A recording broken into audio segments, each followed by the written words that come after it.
الرحمن الرحيم السلام عليكم ورحمة الله وبركاته عويسين وناسن dhageystayaal ciid wanaagsan ku soo dhawaada barnaamijka caweysinimo ee caawa iyo dalcir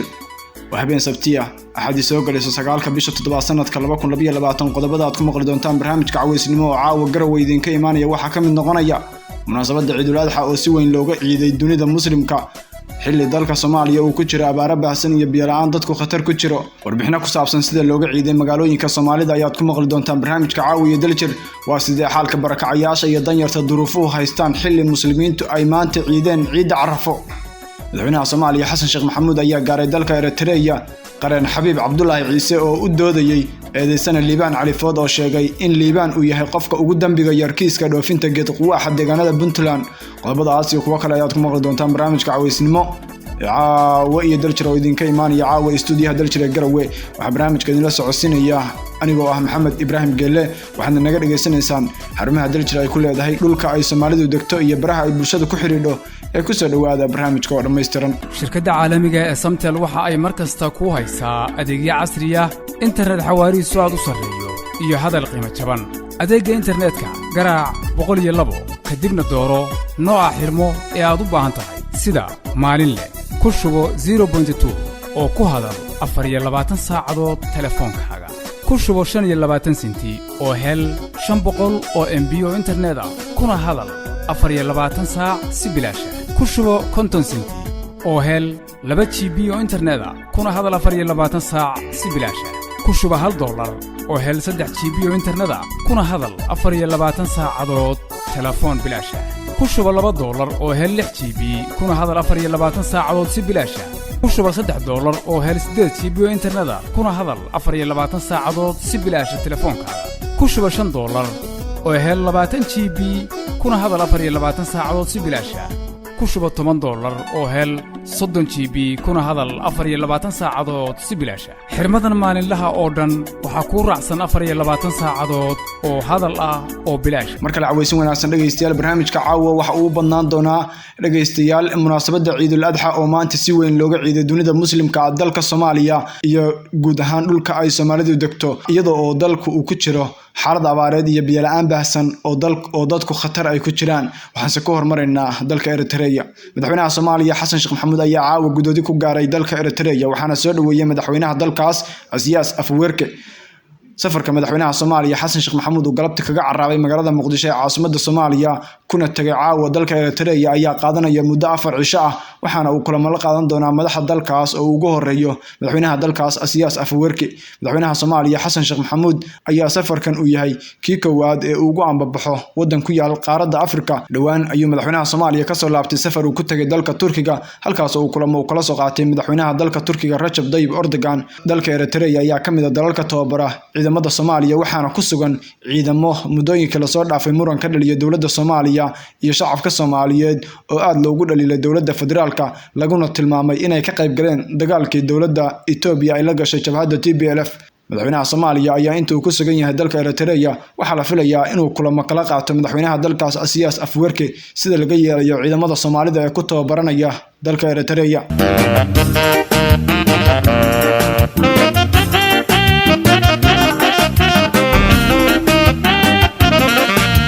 barnaamijka caweysinimo ayaad dhageysanaysaan waxaana uu caawa barnaamijka dhageystayaal u badanaya munaasabada ciidul adha oo maanta si weyn looga ciiday dunida muslimka waxaana sidoo kale si weyn looga ciiday dhulka ay Soomaalidu degto oo magaalooyinka iyo miyiga isugu jira waxaan barnaamijka caawa intiisa badan ku eegi doonaa sida looga ciiday dhulka ay Soomaalidu degto xilli Soomaaliya inta badan ay ka jiraan abaara baahsan iyo biyo la'aan ku dhufatay dhulka ay Soomaalidu degto oo la sheego inay tahay mid ugu xumayd 40 sano ee la soo dhaafay waxaan ku bilaabaynaa magaalada Garowe ee caasimadda Puntland ayaa kamid ah magaalooyinka maanta sida weyn looga ciiday garoonka kubadda cagta Miro Awaare jaamac ee magaalada Garowe caasimadda Puntland ayaa madax ka tirsan dawladda Puntland waxa ay kula tukadeen shacabka magaalada Garowe munaasabada ciidul adha sidoo kale masaajidada waaweyn ee magaalada ayaa iyagana laga tukanayay salaada ciida markii salaada ciidu soo dhamaatay qaar kamid ah shacabka Garowe oo la hadlay warbaahinta dalcir ayaa cabiray sida ay u arkaan dareenkooda iyo sida wax looga qaban karo xaaladda abaareed ee ka jirta deegaanada Puntland waajibkii Allahna faray waa soo gudanay salaadii waa soo tukanay labadii ragcadood oo ciidul adha ma sha Allah si nabadgelyana waan u tukanay waan u dhacday وبالله توفيق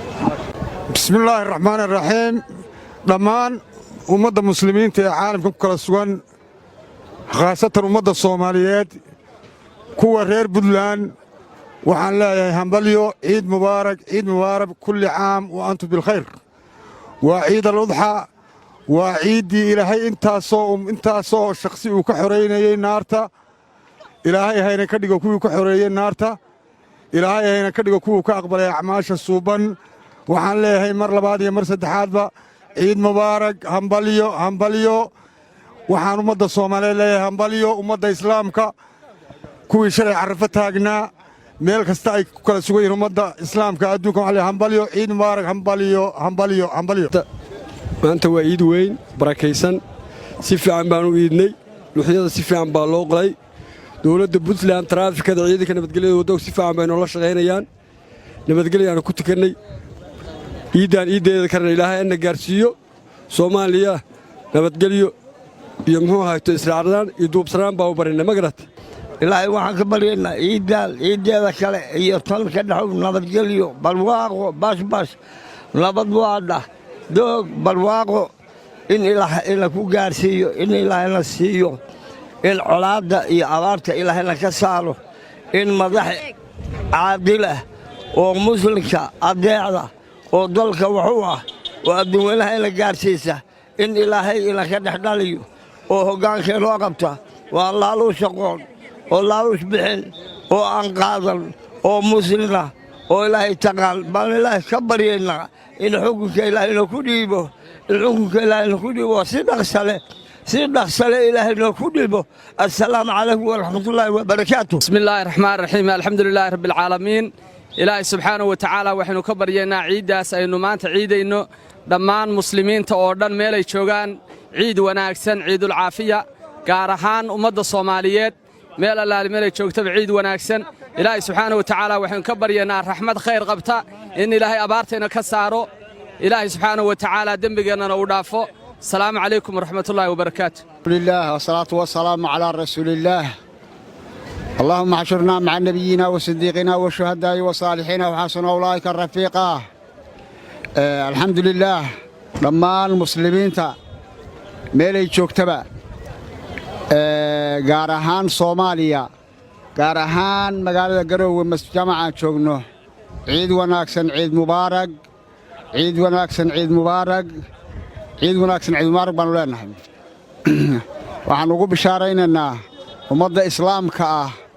inay haddii ilaahay ku reeso tahniyadeyso isa saamaxdo wacyigooda mubaaraga ay ka faa'iideysato waxaanu kaloo ugu baaqaynaa ummadda islaamka inay iscafido waxaanu kaloo leenahay abaarta raagtay ilaahay wadajir in looga baryo in nabadgelyada ilaahay wadajir looga baryo in loogu duceeyo ummadda Soomaaliyeed muwaafaqo dhammaan meel ay joogtaba sidaasaanu leenahay ciid wanaagsan allahumma salli ala muhammad ilaaha subhanahu wa ta'ala waxaanu weydiisanaynaa inuu na aqbalaan weydiisanaynaa sidaasaanu leenahay assalaamu calaykum waraxmatullaahi wabarakaatuh waxaan leeyahay meel kastoo muslimiintu joogaan taqabbalallahu minna wa minkum saalihal a'maal waxaan rabaa laba qodob kaliya inaan maanta ciidda kaga faa'iideysto qodobka koowaad waxa weeye dadka Soomaalidu siiba dadka miyiga degan waxay la dhibaatoonayaan biyo la'aan iyo abaar iyo xoolahooda dhimanaya arrintaas waxaa keenay dhibaato ka timid magaalooyinka ka timid oo dhibaato maartay isha ama dulmi iyo jawr iyo mushkilad ay tahay marka waxaan dadka Soomaaliya maanta ka faa'iideysanay si guud in loo alla baryo ilaahay la wada baryo oo rabdoon la sameeyo oo maartay cafis guud horta la sameeyo qodobka labaad kale waxa weeye dhibaatadan inay si adkaato waxa ugu wacan Soomaaliya waxa ku raagtay dawlad xumo ka dhalatay qabyaalad marka iyadana waxaan leeyahay dadka Soomaaliyeed inay ka caafimaadaan maadaama 62 sano la dhahay dadka Soomaaliyeed waxay ka qaateen gaalkii Ingiriiska ahaa iyo kii Talyaaniga ahaa bay xornimo ka qaateen meel macawis laga sameeyay warshad macawis soo saarna ama kabad istakiin soo saarna ay samaysan marka gaaladii ay dhahan waa ka xorooneen ay ka daba carareen waxaan leeyahay ilaahay ummadda Soomaalidu ha tuso dalkooda iyo diintooda iyo dadnimadooda ilaahay ha tuso hadda ma arkaan waa in dhabeeleen qodobka labaad kale waxa weeye dadka waxaan maanta faraan dareemayaa inaysan hadda carruurihii iyo meelaha bannaanka ku cayaari jireen aan la arkayn waxay u soo bixi waayaan waxa weeye gaajada jirta iyo dadku inaysan u bisan inaysan maanta la ciidin waxa loo ciidi waayana waa la dareemi karaa dawlad xumo iyo dad aan la rabin maalin walba Soomaaliya dawlad noqonaya haddii dawlad la waayana diin ma jirto xaqiiqada dadka la soo ogaada fiican haddaan dalku dawlad helin diinu ma jirto madaxweyne iyo dad aan macnaha dalkan u shaqeeya haddaan la helin diintu waa adkaanaysaa diintu waxay u baahan tahay cid nidaam oo hogaamisa oo shaqaysa u baahan tahay dadka islaamku dastuur bay leeyihiin dastuurkaas waxay waa diintaana waxay u baahan tahay dawlad ka shaqaysa wadaad masaajid jooga kaliya wax ka qaban karo oo dadka quraanka bara kaliya iyo ma xadiista bara kama qaban karo waxay u baahan tahay suldadii waxay u baahan tahay xoogii waxay u baahan tahay maqabradan waxan balaayadan culimadii dalkii dawladda ka qaban lahayd bay u baahan tahay waxaana kaloo leenahay maalinta Soomaaliya loo soo galay waa maalinta 4 iyo bar la sameeyay 4 nin iyo gabar camal oo kale qof islaam ah haafa ma jiro balaayadaas maanta soo bilaabatay marka waxaan leenahay maalin walba intaan masaajid nimaano ciid tukanno inaan anaka muslimka ah qayb aan nahno nus baan qaybna aan nahno wadad caadiya oo haaf ka badan waa diin la'aan marka waxaan leenahay Soomaaliya maanta waxa u baahan tahay Ilaahay inay ka baqaan ciidahan ay imaanayaan horta bal waxaan Ilaahay inuu shuruucan Ilaahay u sameeyay oo carafaadka iyo xajka akbarka iyo ciidaha iyo rabadaanka waa cibaadadan haddaan lagu dhaqmayn diinta lagu dhaqmayn maxaa laga cibaadaysanaya waa waxba qofku diin la'aan mu noqonaya ku soo baxay haddaan dawlad iyo dal ay dad aan dawlad samaysan karin ila maxamed nabiyullaahi alayhi salaatu wasalaam markuu wuxuu ka bilaabay sulda laga bilaabay markii Madiina la tagay dawlad baa la sameeyay nidaam iyo kala dambeyn iyo qawaaniin markii ku socon weeyday marka waxaan leenahay dalku ha u socdo dadka Soomaalidu diinta ha awaad doontiin ha ogaadeen dawladnimada ku jirto haddaan taa la helin waxa ma jiraan waxa kuwaasi waxay ahaayeen qaar kamid ah shacabka Garowe oo maanta ka hadlayay munaasabada Ciidul Adha iyo sida looga ciiday magaalada Garowe barnaamijka cawisnimo ayaa degeysanaysaan oo caawa intiisa badan daaran sida looga ciiday guud ahaan dhulka ay Soomaalidu degto munaasabada Ciidul Adha magaalada Muqdisho ee caasimadda Soomaaliya shacabka ku dhaqan ayaa si weyn u ciiday maanta munaasabada Ciidul Adha madaxweynaha Soomaaliya Xasan Sheekh Maxamuud ayaana shacabka Muqdisho qaar kamid ah kula tukaday mid kamid ah masaajidada ku yaala magaalada Muqdisho Cabdiraxmaan Waabari ayaa warbixin ka soo diray Muqdisho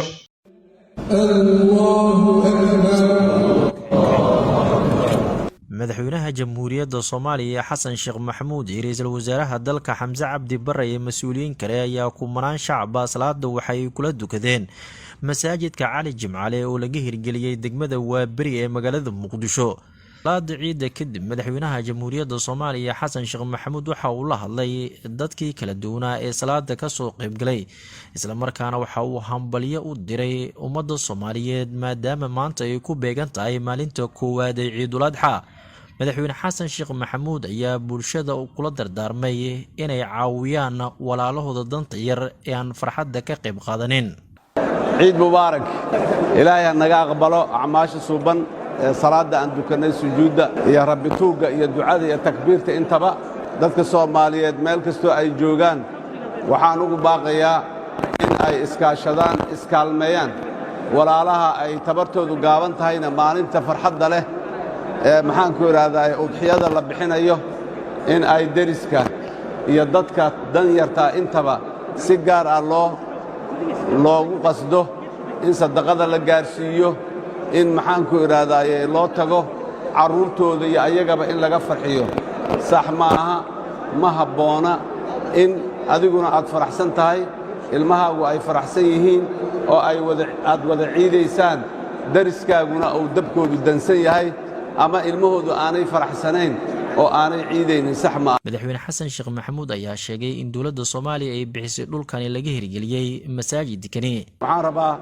inaan u mahad celiyo Allah barakeeyo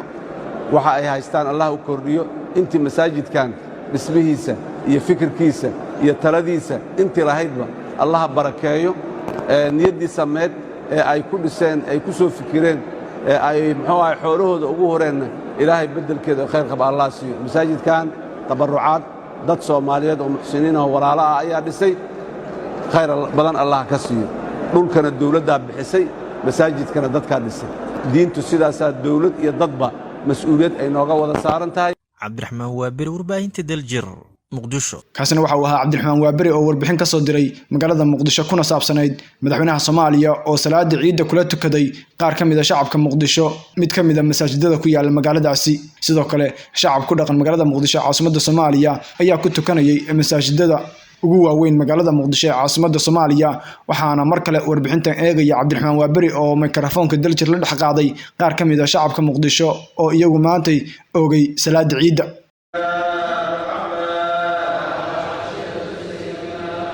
maanta waxay ku beegan tahay maalinta koowaad ee Ciidul Adha waxaana si weyn looga ciiday caasimadda Soomaaliya ee Muqdisho. dadyow kala duwan ayaa salaada ku oogay halkan idin kala soo hadlayo masaajidka isbahaysiga Islaamka ee magaalada Muqdisho.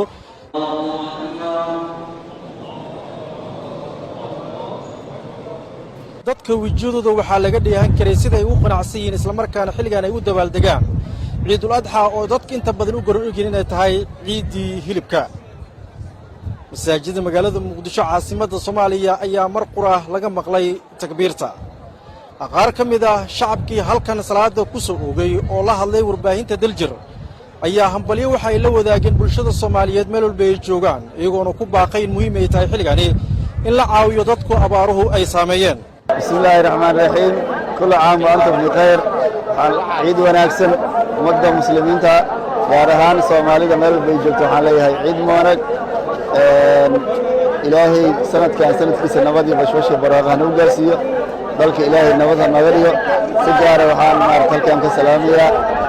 saaxiibadeyda gaarka warbaahinta gaarka waxaan leeyahay ciid wanaagsan wareen magacayga Wasfiya Cabdirashiid Maxamed waxaan u hambaleynayaa dhammaan muslimiinta waxaan leeyahay ciid wanaagsan kula caam wa antum bikhair ani maanta waxa u soo ciid tagay inaan ku tagto masaajidka isbahaysiga marka waxaan leeyahay dhammaantiin inta maqalkayga muuqayga taqaan waxaan leeyahay ciid wanaagsan kula caam wa antum bikhair. asalaamu calaykum waraxmatullaahi wabarakaatuh dhammaan ummadda muslimiinta meel walba ay joogaan waxaan ugu hambaleynayaa ciidul adxada hambalyo ayaan leeyahay ummadda Soomaaliyeed meel walba ay joogaan. ciid wanaagsan kula caam wa antum bikhair dhammaan muslimiinta meel walba ay joogaan gaar ahaan ummadda Soomaaliyeed waxaan leeyahay ciid wanaagsan kula caam wa antum bikhair. sidoo kale dhammaan dadkii xujayada ahaa ee gudanaysay xujaayta waxaan leeyahay xajkiina Allah ka aqbalo taqabbal Allahu minna wa minkum saalih al-a'maal. qaar ka mid ah xildhibaanada iyo siyaasiyiintii ku soo oogay salaada masaajidka isbahaysiga Islaamka ee magaalada Muqdisho ayaa dhankooda hambalyo u diray bulshada Soomaaliyeed iyagoona kula dardaarmay in xilligaani muhiim ay tahay in la caawiyo dadku abaaruhu ay ku saameeyeen qaybo ka mid ah gobollada dalka Soomaaliya. عيد مبارك كل عام وأنتم بخير تقبل الله منا ومنكم صالح الأعمال. عيدي هنا عافمات قام إلى أين الدرس لما ومتصور مالية ملك استير روغا ما يكمل عيد الله ما يكلك عصبين المسلمين ولا هاي السودان إني ولا على شو كلاميان دتك عبارة أرضي كهرسدي إني أرضي كلاميان يا أرضي يا قصده shacabka Soomaaliyeed meel kasta ay joogaan gaar ahaan shacabka Muqdisho iyo dadka dibadda jiro intaba waxaan ugu bishaareynayaa ciidda Carafa masaajidka weyn oo isbahaysiga oo maanta wasiirka diinta iyo qaafta iyo imaamka masjidka wadna ugu qudbeeyey waxaan idin leeyahay hambalyo ciid mubaarak. sidoo kale waxaan ugu ducaynaynaa meel kasta ay jiraan abaaraha shacabka Soomaaliyeed dhibaatada haysto in tabarruc badan loo suubiyo culimada waxaan ka codsanayaa inay si gooni ugu istaagaan abaarta dabada dheer ee Soomaalida haysato in Ilaahay loo tuugo roobka in la gacan qabto dadka tawaalaysan sidoo kale dadka magaranaysa tabarta daran dadka aan awood u lahayn inay magaranaysa isbitaalka qarashkiisa ka bixiyaan waa ciid Soomaalida meel kasta joogto dibadda iyo gudaha in loo soo tabarruco dadka dhibaataysan Walaalihiin Soomaalida meel kasta joogaan. wassalaamu calaykum waraxmatullaahi wabarakaatuh. kullu caam wa antum bil khayr. maanta waa maalin farxad leh waa maalin ciideed waxaan rabaa inaan isku dardaaranno maanta waxaa jira dad walaalaheena oo dhibaataysan oo aad iyo aad abaaro iyo dhibaato iyo caafimaad darro iyo cudur iyo wax walba u hayaan marka waxaan leeyahay muslimiinta maanta oo kale ay isu gargaaraan ummadda Soomaaliyeed dadka muslimiinta ah ee baahan ee loo gargaaro dadka walaalaha ah ee baalkii sheeg dhibaataysan loo gargaaro aad iyo aad u maasantiin kullu caam wa antum bil khayr. marka ugu horreysa Ilaahay ayaa mahad leh na soo gaarsiiyey maanta oo Ciidul Adha ah waa maalin aad iyo aad u qiimo badan waa maalin mataqaanaa Ilaahay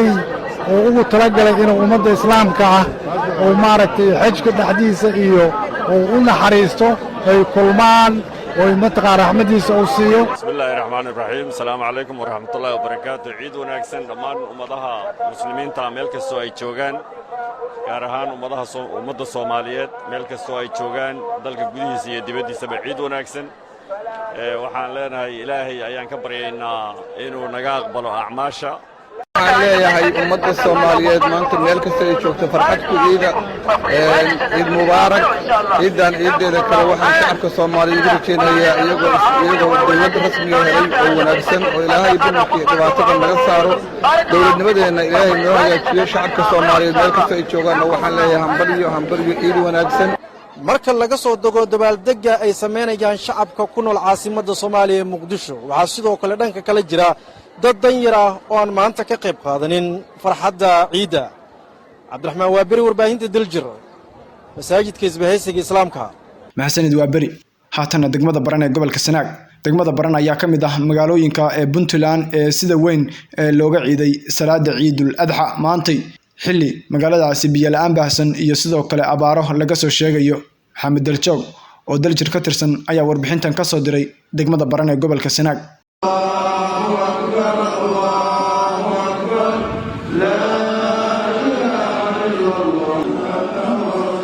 الله أكبر كبيرا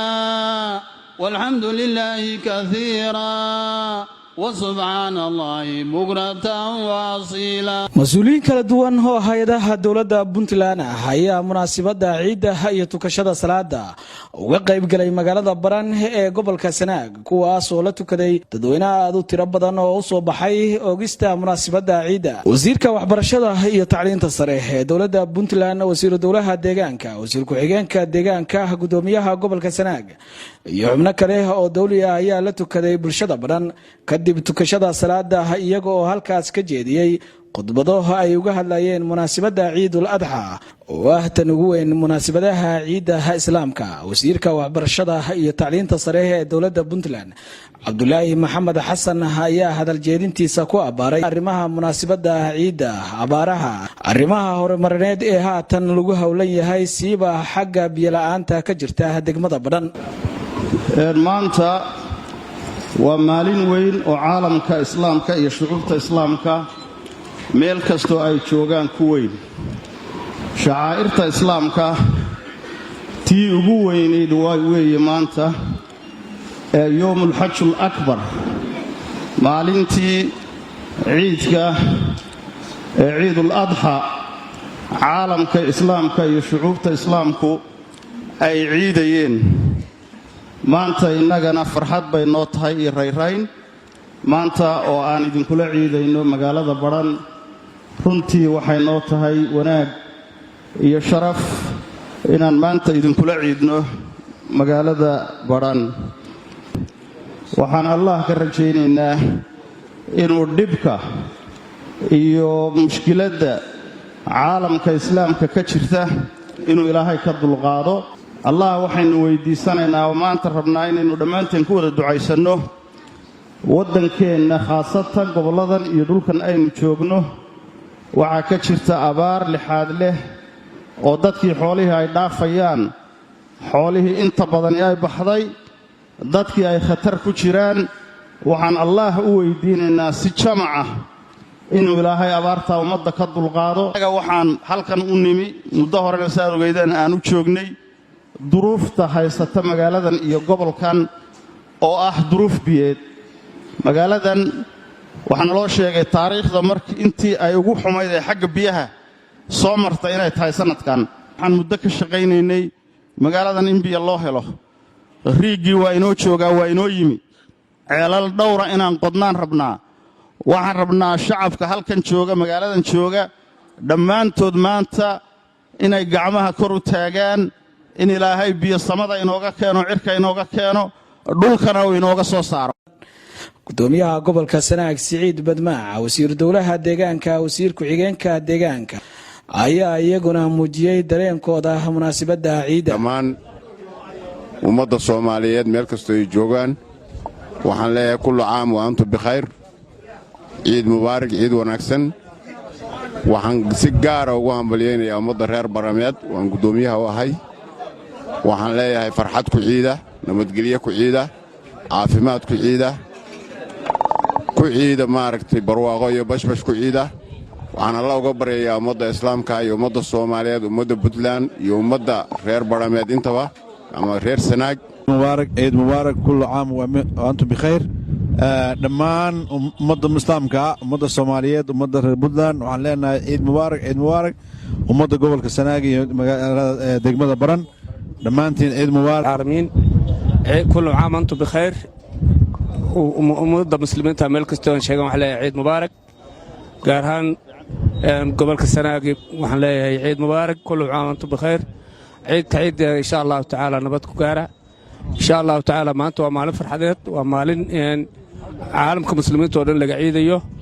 markaynana kuwaasaynu ka midnahay waxaan rabnaa inaynu khayrkaas ku kaalmaysanno insha allahu tacaala ugu dambayntii qaar ka mid ah dadweynaha magaalada baran ayaa iyaguna tahniyadeeyey munaasabadda ciidul adxa duco iyo khayr wixii meesha la isugu yimi oo culimo iyo wasiirro iyo dad badan ay ka hadleen allah inoo aqbale ilaahay na ka aqbalo acmaashii wanaagsaneed bishii dilxaj ilaahay ducooyinkii lagu duceeyey maanta masaajidka ilaahay noo aqbalo dadkii sadaqada la baxay ilaahay ka aqbalo hawsha halkay noo taallo ah biyo iyo maxaanku rahdaay roob iyo ilaahay subxaana wa tacaala hayna siiyo dhammaan waxaan tahniyad iyo hambalyo u dirayaa ku beegan ciidul adxada ummadda islaamka ah meel kastoo ay caalamka ka joogaan gaar ahaan ummadda soomaaliyeed daafaha caalamka iyo dalka gudihiisa meel kastay ku sugan yihiin waxaan leeyahay hambalyo waxaan dhammaan ummadda muslimiinta ah khaasatan ummadda soomaaliyeed meel kastay joogaan ugu hambalyaynayaa munaasabadda ciidul adxada waxaan leeyahay fadxad ku ciida ummadda soomaaliyeed meel kastay joogaan nabad iyo barwaaqo iyo bashbash ku ciida sanada kan munaasabada ciidaha ayaa ku soo beegmaysa xilli dalkoo dhan ay ka jirto duruufo adag oo midda abaarta iyo biyola'aantu ay ugu horeyso magaalada baran waxaana ay ka mid tahay meelaha biyola'aantu weyni ay ka jirto daljoog warbaahinta haatan magaalada jigjiga waxay ka mid tahay magaalooyinka ay Soomaalidu degto waxayna caasimad u tahay dowlad deegaanka Soomaalida dalka Itoobiya maanta ayaa si weyn looga oogay salaada ciidul adxa jabardi yaxye wariyaha daljir ee jigjiga ayaa warbixintana ka soo diray jigjiga markaan meelaha eegeegaan leeyahay dadku talow sidan ma wada haystaan mise waa annaga qurux badana raggiyo qayb maraya annagiyo qayb marayna ما شاء الله sidaas iyo salaam calaykum adnayna ka kamarada iga duubeen ciid mubaarak baan leeyahay TV-ga dalkirna waan u mahad celinayaa ciid mubaarak munaasabada salaada ciidul adxa ayaa saaka lagu oogay garoonka kubadda cagta ee magaalada Jigjiga ee caasimadda deegaanka Soomaalida ayadoo shacabweynahaani ay ka kala yimaadeen 20 xaafadood ee ay ka kooban tahay magaalada Jigjiga haddaba qaar kamid ah bulshada saaka ku soo tukatay garoonka kubadda cagta oo warbaahinta daljir la hadlay ayaa waxa hadaladoodii kamid ahaa u dhayihiin wax dalka jooga wax dibadda ku maqan dhamaantood waa salaamaya sharaf iyo cisi ayaad leedihiin saa markaan meelaha eegeegaan leeyahay dadku talow sidan ma wada haystaan mise waa annaga qurux badana raggiyo qayb maraya annagiyo qayb marayna ma sha Allah yaasiin caleeg ilaahay cibaado taam lahayna siiyo hooyo cisi iyo sharaf allahayna siiyo cadaabkana Allah inaga leexiyo maanta ciid ay tahay ciidul arfa aan ku soo tukanay farxadda weyn ee kililkii hore dhexdeeda ahayd ku soo tukanay ilaahay mahada ilaahayna gaarsiiyay sidaa daraadeed ummadda muslimiinta meelaha joogaan baan salaamayaa waxaan leeyahay assalaamu calaykum waraxmatullaahi wabarakaatuh ilaahay bagu nabad inoo gaarsiiyay ummadda muslimiinta Itoobiya ummadda muslimiinta Soomaaliyeed meel kasta ay joogaan baan salaamayaa waxaan leeyahay ciideeda ilaahay barwaaqo bashusha inoo gaarsiiyo xajka kuwa tagana ilaahay ka aqbala annagana kuwii taga ilaahay naga dhigo aad iyo aad baan ugu faraxsanaynaa family-gayga intaan u jeclaan la ciiday inta kale iga maqan waxaan leeyahay ciid mubaarak ilaahay ciidan ciideeda bash iyo barwaaqayn nimco fara badan nagu gaarsiiyo aanu ciidan hadii waxay igaga duwan tahay ciidii hore inaan saaka manaariyaha ilaa halkan la ku yimiday oona taksiyo waxna soo qaadayna jirin ilaahay inta dambi dhaaf nooga dhigo walaalaha iyaga xashka joogay ilaahay xashka ka aqbalo ducadooda anagana ilaahay noo aqbalo insha Allah maanta curadkaygii la ciidayo khaalidoon habarroon adduunka ugu jecelahay ciid mubaarak baan leeyahay walaalaha iyaga fog nimco iyo maxaan ku dhahday Cabdisalaan ciid mubaarak baan leeyahay habaryarahay walaalahay dooyinkay adeeraday dhammaan meel walba ku wada sugayeen waxaan leeyahay ciid mubaarak ilaahay ciidan ciideeda bash iyo barwaaqo iyo nimco fara badan ay nagu gaarsiiyo waxaan u mahad celinayaa ciidamada maanta ammaankeega sugay ee suuro galiyay inaan sidaa nabadda anoo manaariyaha ka soo lugeeyay ilaa halkan aan ku tukanayay ciidanka suuro geliyo ilaahay kasoo ayaanu mahad celinayna walaalawaad mahadsantiin sidaas iyo salaamu calaykum adnayna kamarada iga duubeen ciid mubaarak baan leeyahay TV-ga daljirna waanu mahad celinayaa ciid mubaarak daljir marka hore waxaan leeyahay islaamku meel kasta oo jooga ummadda islaamka gaar ahaan ummadda Soomaaliyeed meel kasta oo joogto waxaan leeyahay ciid mubaarak kullu aam wa antum bil khayr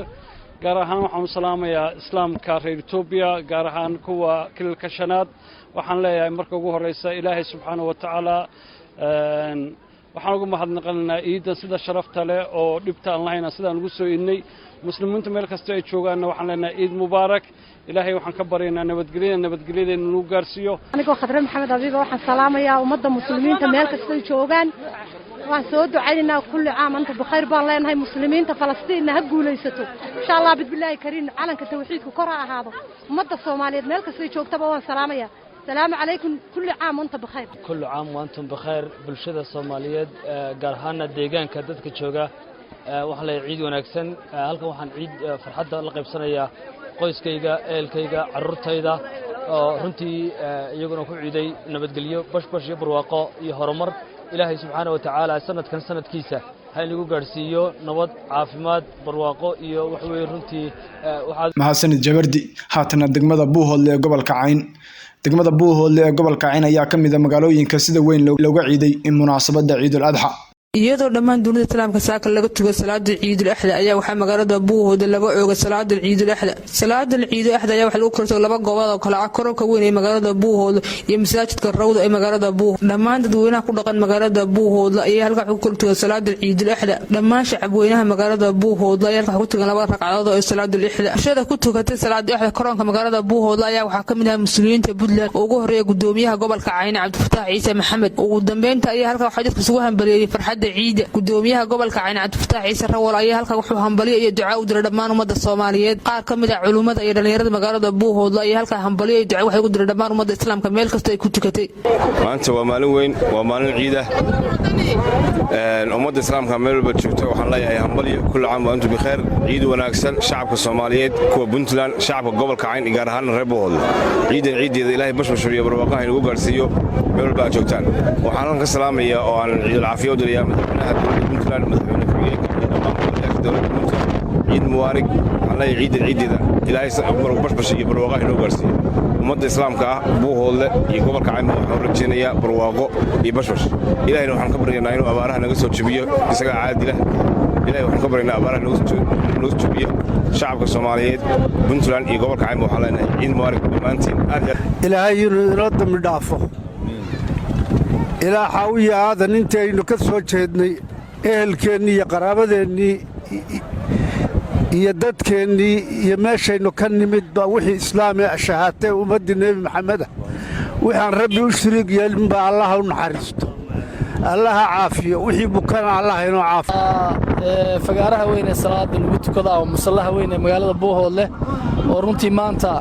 si aad iyo aad looga ciiday ciidan weyn ee ciidul udhiya waa maalmo waxa weeye aad iyo aad weyn ilaahay subxaanahu wa ta'aala ugu talagalay ummadda islaamka ah in naarta laga xoreeyay inay ajar badan tabcadaan inay waxa weeye cibaado badan sameeyaan inta xajka ka hadhay inay xajkii bay ummadda islaamka aaday ilaahay ha ka aqbalo nabadna ha inoogu soo celiyo waxaanu tahniyada u diraynaa ummadda islaamka meel ay joogtaba gaar ahaan ummadweynta Soomaaliyeed daafaha adduunka meel alla meel ay ka joogto waxaan leenahay acmaasha marka koobaad ilaahayna waafajiyo marka labaadna ilaahay subxaanahu wa ta'aala ha inaga aqbalo taqabbal Allahu minna wa minkum salih al-a'mal wa kullu aam wa antum bi alf khair si gaara reer Buuhoodle oo maanta runtii muuqaal iyo mandar aad u fiican uu ka muuqdo kullu caam wa antum bil khayr waxaan halkan hambaliyo iyo taaniid ciid ugu direeyaa dhammaan ummadda Soomaaliyeed gaar ahaan ummadda gobolka Cayn waxaan leeyahay ciid mubaarak kullu caam wa antum bil khayr hambaliyo ummadda muslimiinta meel kasta ay joogto gaar ahaan ummadda Soomaaliyeed waxaan leeyahay kullu caam wa antum bil khayr taqabbal Allahu minna wa minkum salih al-a'mal waxaan halkan uga direeyaa hambaliyo family aan ka soo jeedo ee reer Xuseen Aadan iyo family hooyada ka soo jeedo Xuseen Xaaji Cali ayaa waxaan leeyahay ilaahay subxaanahu wa ta'aala ciidahooda iyo kuwii ka dambeeyay ilaahay caafimaad ha inagu gaarsiiyo waa maalin weyn waa yawm al-hajj al-akbar waa u tahaniyadeenna maanta dadka muslimiinta meel ay joogaanba تقبل الله منا ومنكم صالح الأعمال وكل عام وأنتم بخير. عيدكم عيد سعيد إن شاء الله تعالى. إلهي سبحانه وتعالى وحن كبر ينا عيد يدين نوغارسيو نبتقليو يا برواقو يا عافماد يا دين يا شريعه انت أبا إلهي سبحانه وتعالى هنا وافجيو. islaamku waxaan leenahay kullu caam wa antum bikhair. waxaanu joognaa garoonkii Buuhoodle oo maanta laga ciiday si weyn gobolka Buuhoodle oo ah gobolada ugu waaweyn dalka ayaanu maanta suucan uga ciidnay. waxaan leenahay dhammaan shacabka Soomaaliyeed iyo shacabka reer Buuhoodle iyo dhammaan ummadda Soomaaliyeed meel walba joogto iyo ummadda islaamkaba kullu caam wa antum bikhair. ciid mubaarak, ciidul adha mubaarak. dhammaan muslimiinta ku nool dunida dhaafeeda waxaan ka muuqdaa magaalada Buuhoodle برتن تاجنا قرن كوينو عيد مبارك بنا دمان. كل عام وأنتم بخير. تقبل الله منا ومنكم صالح الأعمال. مقعي وعبد الساق محمود محمد وحن سلام يا أولا هو يدي أباهي قرابتي أهل أصحاب تيدا معلمين تيدا صاحبتي سيدو كلا إسلام كميرو شوكا سلام يا. الله عيد مبارك في عام ويني magaalada Buuhoodle ka garoonkeena waxaa taagnahay ma sha Allah meel kasto ay ku sugan tahay adduunka iyo daafiisa maanta maalin ciid weeye maalin farxadeed maalin wanaagsan waa maalin yawmul khayr waa maalin ummaddu isku aragtay garoonka Buuhoodle. taqabbal Allahu minna wa minkum salih al-a'mal. waxaan halkan garoonka ciida Buuhoodle uga diranaa tahniyad dhammaan shucuubta muslimiinta ah si gaar ah shacabweynaha Soomaaliyeed. حلنا هاي أعماشان صوص سميني إلهي سبحانه وتعالى هنا أقبله ضافها عالم كيمل كستوان جوكتانبا إلهي سبحانه وتعالى وحن كبر يناكو يا أعماشي الحجاج غير الحاج كبا إن إلهي سبحانه وتعالى هنا أقبله حلنا هاي عيد مبارك عيد مبارك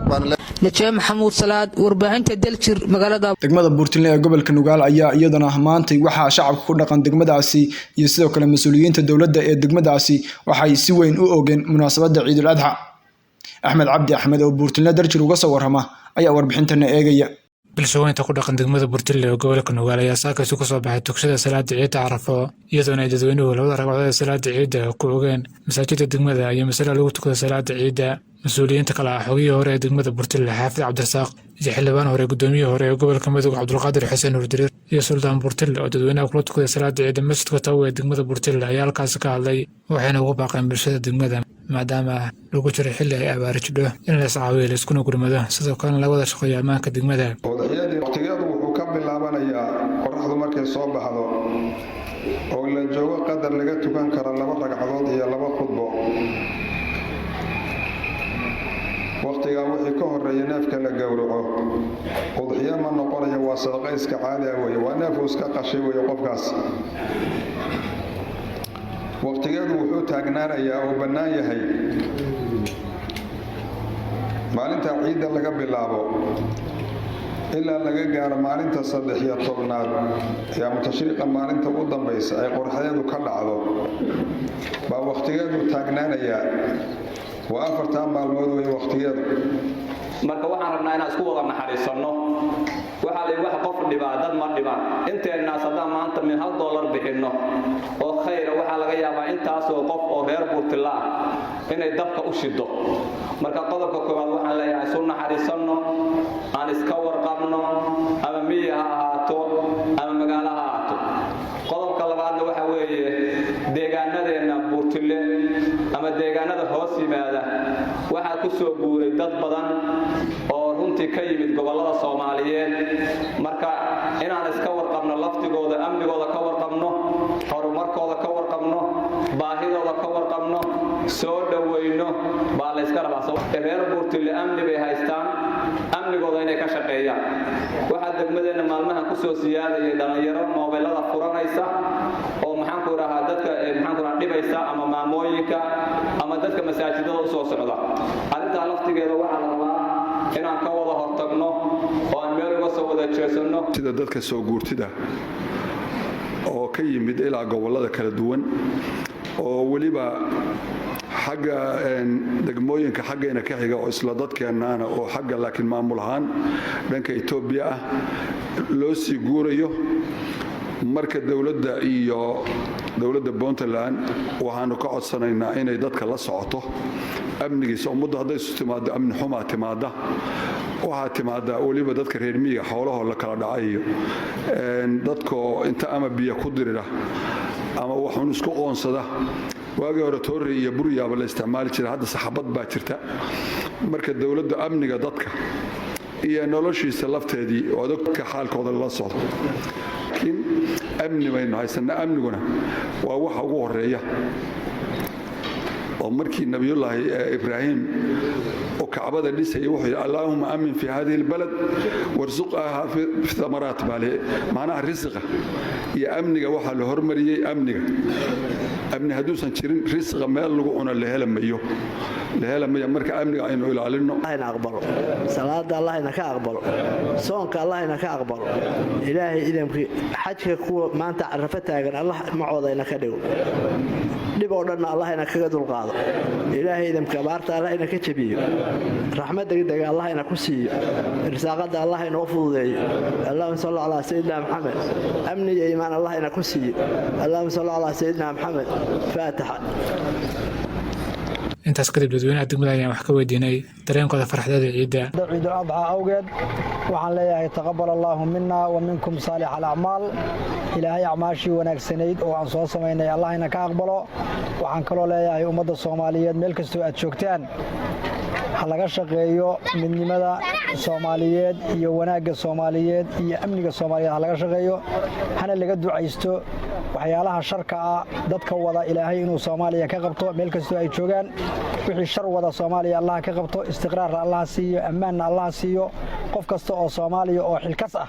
oo aan shar wada ahayn waxaan ka codsanaynaa inuu wanaagga iyo maslaxadda Soomaaliyeed ka shaqeeyo iyo deegaanka uu joogo horumarkiisa aad iyo aad baa u mahadsantihiin kullu caam wa antum bikhair taqabbal الله منا ومنكم صالح الأعمال عيد وناكسن الحمد لله رب العالمين إلهي الحمد لله رب العالمين ما شاء الله أنا عيالك جماعة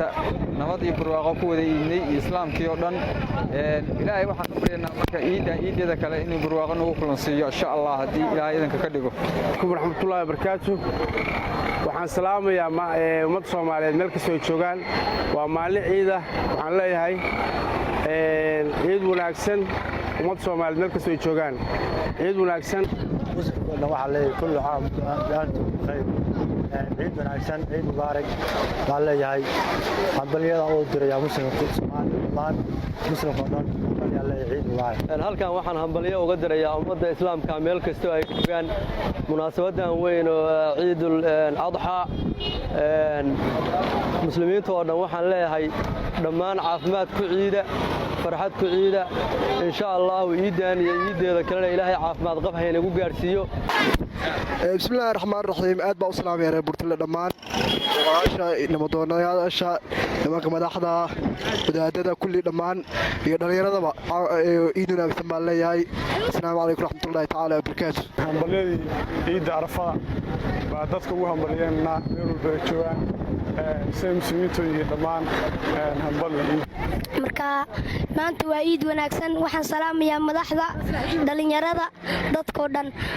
waa maanta maalin arafa maanta kalena waa maalin farxad wanaagsan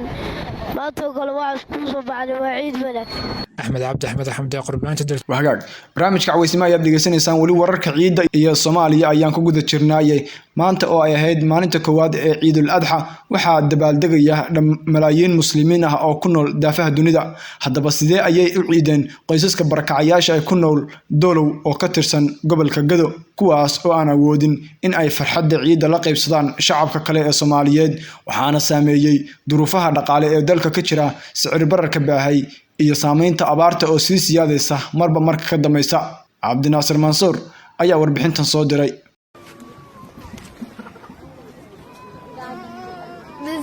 xakiimo iyo dhowr kun oo ku nool xeradan barakacayaasha Kabaaso muraal jab iyo dhircid la'aan ayay saa kaga soo bixi waayeen guryahan oo ka samaysan bacay jawaano la isku talay qoysaskan danyarta iyo caruurtooda kuwa la midka ah waxay u ciidayaan si wada jir ah iyagoo faraxsan waliba iyagoo aan dareensanin inay jiraan caruur iyo bulsho iyagoo kala ah oo aan maanta guriga ka soo bixin ama aanan haysan dhar ay ku ciidaan waa kuwan xakiimo iyo qoysas kale xeradan ku nool oo inoo sheegayay inay awoodi waayeen dharka ciidda. qurac ma siinin naag un maaragtay qaraabo hore aan ahayn maan saaka aan qurac u raadiyay maamadina hurtay bay kala haday waan ku soo noqday meeshii iidaan maxay ahayd aan dharkaygu maaragtay oo iid aan ahayn oo iskaga soo tukaday haddana waan soo laabtay biyo dhiiqe oo webi baan iska cabnaa biyihii ilmihii way nooga shubmeen shuban biyood baa ku dhacay dawo oo arash iyo waxyaalo saas ah heli wixina wax ilmihii meel u gaari ma aha waxaan rabnaa in maxay ahayd la soo gaaro nagala farxiyo horta markuu hore yoom liidka marka dawo iyo maxay raahday irsaaqada wixii ilaahay noogu soo dhiibo ilaahay noo qoro in naasiyaan rabnaa caag ma haysano weelal ma haysano gogol ma haysano maaragtay ciidaas baan soo saaxnaa marka hadii inina la soo gaaraan rabnaa ilaahay maya dariskay wax ciiday ma arag wax ciiday ma arag wax hadda maaragtay ciid ma waragsan oo waxna siiyana ma arag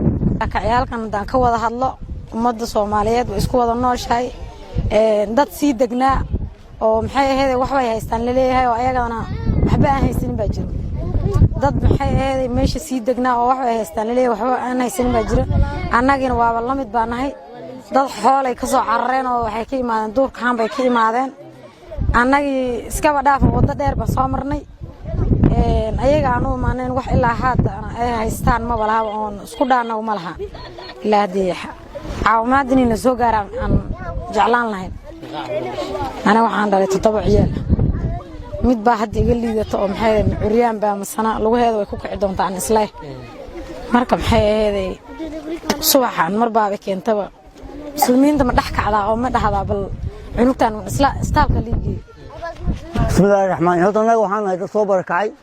oo abaaro hantidii ay lahaayeen ay dhaafisay waxaan ka soo barakacnay baay iyo bakool marka dadkaas asaga meeshan waxaan deganahay muddo 2 bilooda wax daawa iyo wax daryeel iyo wax biyo iyo wax caafimaad oo haysana malaha waxa waaye dadkan inta habeenkii dab shidanaysa iyo inta kale inta dab shidanaynin baa badan waxa waaye maanta oo maalintii muslimiinta ugu faraxa badneeda waxa waaye xaafadna hadda intan leeg hal qoys oo maanta idiimada waxa waaye dhibaatadaas ayaan haysato waxaan ka codsanaynaa hay'adaha gargaarka kuwa dawliga in dadkan Soomaaliyeed ee meeshan ku baaya si ugu iqsaha badan in gargaar iyo daawo iyo daryeel ay biyo u horaan inay nala soo gaaraan saaka waan soo ciiday markaan soo ciidayna waxaa laga yaabaa saakin waan soo ciiday mana qudacan mana cashayn marka dareerkeeda dan ka warrama sidaas waa marka waxaa weeye dadkan dhibkaas ayaa haysta dariskayda waxaa waaye kan ugu roon baaba aniga marka waxaa waaye dad ciyaal waxaa jira meeshan hadda maalin la weyd aan annaga markaan ka yaabnay nafti ay qabatay aan annaga dhaxaanada aan galaas ninka galaas haystaan looga qaadna iyaga ma iidin iida iska daaya guriba kama soo bixi karaan ma iidin awood ay ku iidaanna malaha waxaa waaye ma 3 beri muddo ah muddo 3 beri ah wax ummad islaam ay u soo qaarantay ma wax kuwoodo ay ka gateen may waana caruur qaarkood agooma waa caruur qaarkood odayaal ama cuuryaamiin dadkooda u yahay iid ma iidin haddana gurigii bay dhex jiifaan ilaahay iyo ummaddan un bayna u baahan yihiin xaafadda kabaasiya hadda ka sugugna barakaana gootiana ardayda gargaar hortan baahanayni koo haddii noo weelal gargaarka oo degdeg ani siin ku halna hortan baahanayni barakaana cusub raadan dabeelun mashquulka ya yarro xaaladana saas waka anaga barakaaga may ku koy baydhow ilaa waagi ana koy dhatiyo nahta wala tahadnin dirsi arday raashin ana nasiyay misan hayna nolol ana ninka targalay ma bijiraan rid halkii jaro kaase ardayda barakaaga kabaasiya ka sugugna halka jaro kaase laakiin raashin laanga ah baahana iidi anaga baahana ya iidi halkii jaro kaase qaybidama barnaamijka caawinimo ayaan ku sii shaqeynaa haatan Garowe qareen Xabiib Cabdullaahi Ciise oo u doodayay eedeysana Liibaan Cali Food oo maxkamadda Puntland ay ku soo oogtay inuu ka ganacsanayay geed quwaaxa deegaanada Puntland ayaa sheegay in Liibaan uu yahay qofka ugu dambiga yar kiiska dhoofinta geed quwaaxa deegaanada Puntland. qareenka ayaa dalka uga waramay kiiskan iyo qaybta uu Liibaan Cali Food ka leeyahay. Sakariya Nuur ayuu u waramay. dhoofinta waxa la yiraahdo geed quwaax waxaan ognahay ama bulshadu ay ka dharagsan tahay waqti kiiskan si sensitive ku ahaa waxa kiis indhaha lagu hayo waqti wuxuu ku soo beegmay xasaasi ah abaara darana jiraniin dhirtuna laftiga ayaduba tabcaan abaar la ahayd geedka kaliya ee la isdhigi karo abaartu oo nugul yahay ama la intifaacsan karo marka xoolaha iyo daaqa iyo deegaanka waxtar u ahaa yuu ahaa horta geedkani waxaan hal geedna ma ahan waa bahda la isku yiraahdo geed quwaax mar quraba waxa la arkay jawaano iyo gawaari iska badatay oo waxa waaye geedkii la soo jaray xasuustayda waxaan u maleynayaa markii ugu horeysay waxa lagu qabtay dangoroyo ka bacdina niman dhalinyaro ah oo baraha bulshadana dee aad saameyn ugu leh oo caanka ah yaa focus ka saaray oo waxa waaye waxay ku sameeyeen publishing fiican marka waxay noqotay qayladaan waa waray ah waxa waaye waxa loo soo dhigtay geedkii marka xilligaas iyada dhirta baa la arkay dadkii loo soo qabtay macnaha dad ma jirin laakiin cid loo soo xirxiray ma jirin laakiin waxa dhacday ay sababtay nimankaasi dhalinyarada media isticmaala inay aad waxa waaye u sameeyeen abaabul xagga warbaahinta ama facebookyada page-ka wax lagu qoro twitterada markaas waxa dhacday in wasaaradii deegaanka oo arrimahan ku siiyeen focus kala saaro leeyahay wasaaradii away wasaaraduna markaa ay soo gashay kiiskii la baaray kiiskii la baaray oo cidda ka dambeysay iyaa weeye la yiraahdo wax yar ka bacdi iyadana waxa la sheegay in loo hayo dad wax badan baa marka dadku sugayeen away dadkii loo hayay kiiska muddo kadib adiga waxa maxkamadda ka soo muuqday Liibaan Cali Food. Liibaan Cali Food marka uu ka soo muuqday waxay noqotay kiiskii baaritaan markaas xafiiska xiraalintu inuu la wareego iyo laamaha baarista ay khusayaan deetana baaritaan lagu sameeyo kiisku sidaas waxa waaye bilowgiisii ahaa inta xasuusteedii aniga ah oo laga yaabaa inaan wax kale ka tagay. waad maasan tahay Xabiibow garmaqalkii koowaad iyo kii shalay farqi baa u dhaxeeyay xiraalintu oo uu difaacayay xiraaliyaha guud ee dowladda Puntland Maxamed Xasan Cusmaan shalay 4 qof bay eedii hore ay u soo eedeeyeen kala laabteen waana mas'uuliyiin dowladda xilalka haya 4 qofba adigu maadaama aad ka mid tahay gariiqaanadii ama looyaradii difaacayay Liibaan Cali Food maxay ku kala duwanayeen labada fadhi marka la eego eedda xiraalinta kuwii hore iyo garmaqalkii shalay maxay kula tahay inay xiraalinta dawladda ku khasabtay inay 4 qof eedooda ka laabtaan waa laga yaabaa inuu isbedel jiro laakiin de xiraalintu waajibaad bay leedahay uu qayaxan yahay fal markuu dhaco dabcan wax procedure baa la maraa taar baa soo dhaca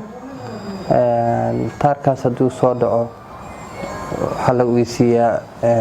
laamaha ay khusayso fal dambiyeed baa dhacay marka mar walba xiraalintu waxa weeye waxay hogaamisaa baaritaanka socda laamaha baarista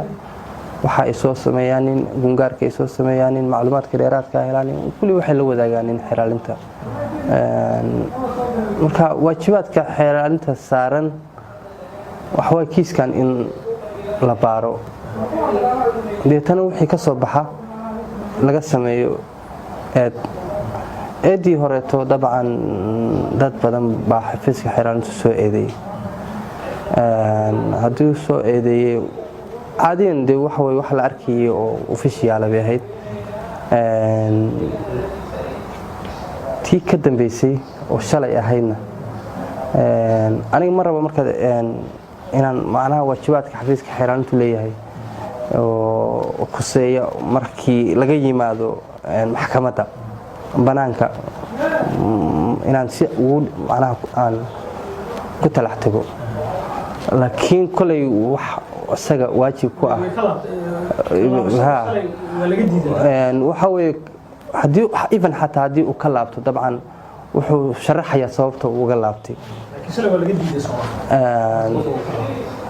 lagama diidi karo xafiiska xeeraalinta hadduu yidhaahdo eedda waa kala laabtay si sharciyan wuxuu dhihi karaa maxkamadda horteeda si toosa wuxuu dhihi karaa eedda waa kala laabtay laakiin wax kasta waxay u baahan yihiin sabab maxkamaddu markaa waxay weydiisay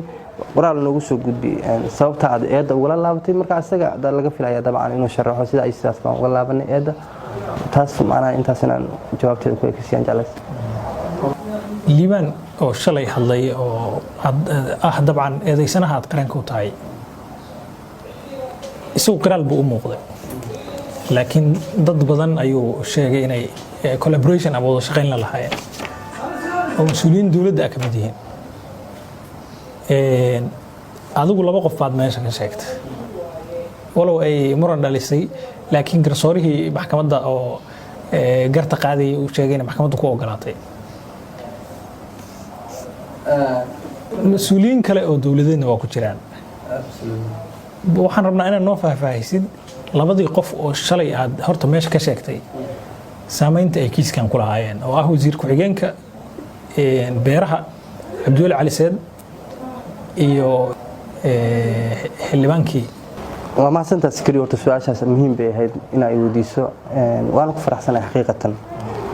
anigoo ka faa'iidaysanaya fursaddan dahabiga ah daljiri siisay waxaan rabaa inaan bulshadana la wadaago idinkana aan idiin sheego waxaa la yidhaahdo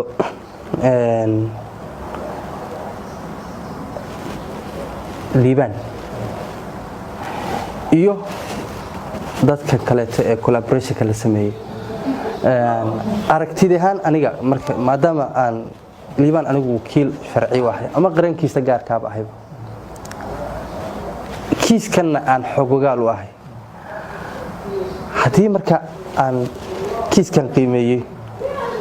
ani ahaan maxkamad ma jooga hadda waxaan hor fadhiyaa daljir waxaan u arkaa inuu yahay liibaan qofka ugu dembiga yar sidaas waxaan u dhahayna waan sharaxayaa liibaan markuu halkan yimi wuxuu sameeyey barnaamijkiisu la yimi barnaamijkaasu siduu rabo isagoo ha u soo qorsheeyo ama sida uu rabo ha uga faa'iidaysto wuxuu tegey wasaaradda tallaabadii koowaad uu qaaday waxa waaye inuu tegey wasaaradda ganacsiga laysamada ay bixiso aniga waa layga badiyaa laakiin dad aan wareystay oo khubraa waxay sheegtay inay bixiso leesanno dhoofin iyo soo dejin waxaa la siiyey liibaan laysan oo wuxuu yahay dhoofin ah dhoofinta dabcan uu sharaxay dhir baan dhoofinayaa buu yidhi waxbaan dhoofinayaa marka sida wasaaradda u shaqayso anigu ma garan karo laakiin waxaan isdhihi karaa qiyaasteyda haddii la rabo marka inuu wax dhoofinayo la ogaado mas-uuliyiinta wasaaraddu dabcan waxay samayn lahaayeen inay tahaan balsots waxa aad dhoofinayso xeeraaliyuhu wuxuu ku dooday sababtii wasaaradda ganacsigu ay u siisay laysinka liibaan iyo siduu u isticmaalay inay kala duwanayd oo laysinka la siiyey wixii loo ogolaa xaddi ka badan oo kale noqon kartaa wax kastay noqon kartaa laakiin aan mar kale kugu celiyo labadii mas-uul ah meesha ka sheegtay oo wasiir ku-xigeenkii iyo xildhibaankii doorkooda ay kiiska liibaan ku lahaayeen muxuu noqon karaa su-aashii hore ay weydiisay baan rabaa horta inaan dhammaystiro anigu waxaan macnaha mar kale haddaan ku socdo waxaan yidhi fursad bay ii tahay macnaha daljir aniga su-aashaan inay weydiiso sidaa daraaddeed baan waxaan u yidhi liibaan iyo qadiyaddan iyo dadka la xiriira marka la isku daro anigu waxaan u arkaa baa yidhi anigoo nin shacaba ah markaan oo daljir hor fadhiya inuu yahay qofka ugu dembiga yar waan sharaxay waxaan u kuri liibaan sababta uu dembiga uu yahay qofka ugu yar maxay noqon kadhaa waxaan ku sharxi karaa liibaan xafiiska xeeraalinta laftirkiisu uu sheegay wuxuu liibaan laysanka la siiyay sharci uu ahaa طبعا liibaan haddii laysanka la siiyay sharci uu yahay shaqada uu qabanayana sharci bay noqonaysaa waxay moog tahay lama dhihi karo liibaan uurkiisa waxa ku jira inay wax saxan yihiin inay wax xun yihiin laguma jaangooyin karo marka in laysanka lagu siiyo qofka laysanka la bixinayo waa la ogyahay waxa lagu siinayo qofka marka ma dhaliilayo anigu shaqada wasaaradda iyo agaasimaha whoever qofku raba ha ahaado oo mas'uul ah laakiin way qurux badnaan lahayd dabcan in la liibaan waxa uu qabanayo research lagu sameeyo wax mataqaanaa oo sharciga ka soo horjeeda miya mise waa sharcigu ogol yahay waxa uu dhoofinayo wax laga faa'iideysan karo dhoofintiisa dan ugu jirta dadka iyo dalka mise waa wax dhibaato deegaanka ku ah waxaasoo dhan laguma sameyn wax research laysanka la siiyana waa export waa dhoofin waaye export marka la yiraahdo uu dhoofinayo way caddahay